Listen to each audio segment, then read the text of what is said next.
But the reason why these moves of God seems to fade out with time is because usually those who are in the current move of God, the epicenter of what God is doing, if the devil does not succeed in pulling them down and getting them to abort that project, his next port of call becomes their seed.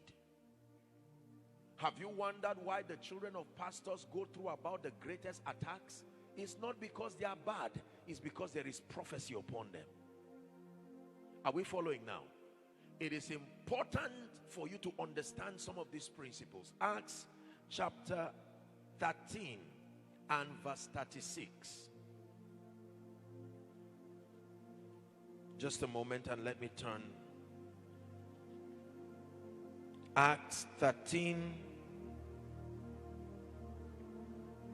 It says, for David. Can you see it? Is it projected? Let's read together. 1, 2, read.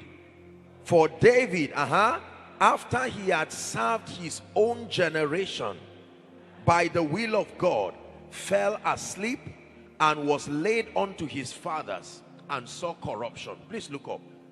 The Bible, if you read, I think Amplified, or there is a version that says David served God in his generation. It's important to serve God, but it's important to begin to know that the service of the kingdom is generational. Please look up. Please look up.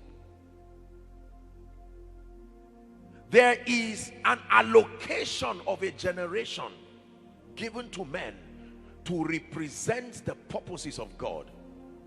No matter how anointed I am, for instance, no matter how blessed God has helped me, I am not sent to the generation of our fathers. Are we together now?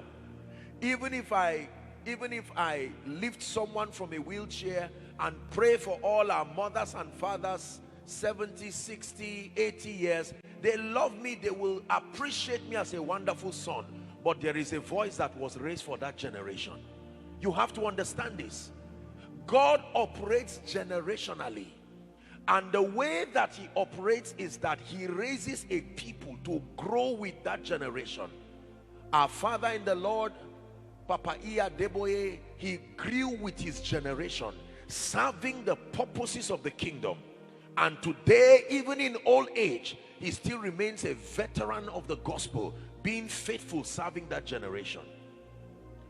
But our generation and the generations that come after us, there must be men and women, a generation that lacks the voices that represent the purposes of God is a generation that will perish. And that is Satan's singular assignment, to find out all those who have the prophecy upon their lives to be the representations of the voice of God as far as a generation is concerned.